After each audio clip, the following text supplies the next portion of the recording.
3 young people arrested in connection with violent service delivery protests in Duduza are today expected to appear in court.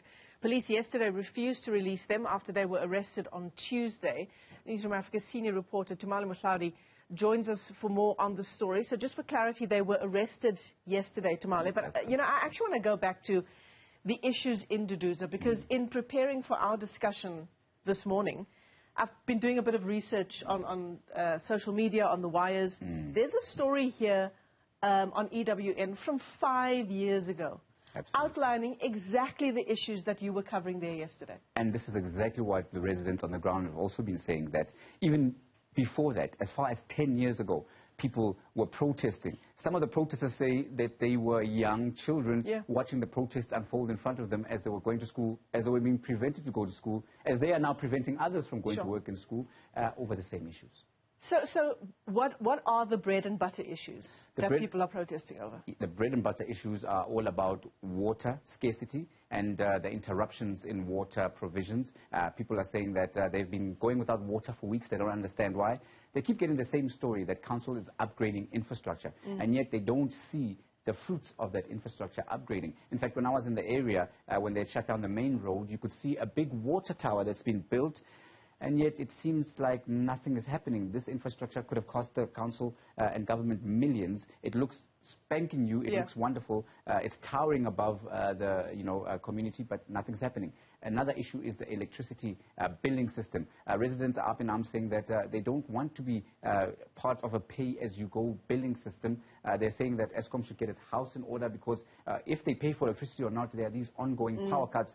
This would relate to the issue of infrastructure damaging, where, you have these Izinyoka, cable theft and stuff, but also they say they can't afford it. Now, what's happening is that there's a schism that's developing between communities, because you have residents on one side who are living in the so-called RDP structures and low government housing, and residents who are living in bonded houses. The residents who are living in bonded houses saying that why should we be part of a system whereby our neighbors are not paying for electricity, and yet we get cut off, they don't get cut off.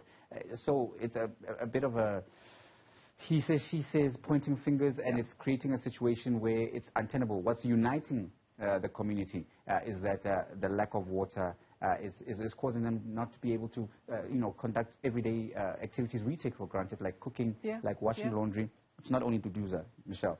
The whole far East Rand seems to be a bit of a burning issue, because Tsagane, about 10 kilometers away, is also experiencing the same problem. Kwatema, which is also in the vicinity, is also having the same issues. So we're talking about an issue that's been unfolding, that's been simmering for 5, you say, 10 years. Absolutely. What's changed, if anything at all, aside from the officials who are in charge? The officials who are in charge are the only Has any progress been made?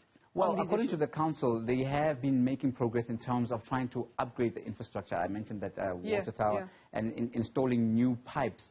But that's been going on, as you say, for about the last 3 local government election cycles, up to 20 years ago. It seems as if the infrastructure that's either installed doesn't work, it's not, it doesn't fit well, or is stolen. So where to from here? These protests continue today? These protests are going to continue indefinitely, according to residents, until their demands are met. It's a catch-22 situation, because now what the Ekurhuleni municipality is saying is that they had been hampered by the drought. It's been raining quite well. The infrastructure is what's going to let them down. Residents are saying now they've had enough. They've been petitioning council. They now want the premier and other senior officials to come to them. Until that happens, they'll continue shutting down the township.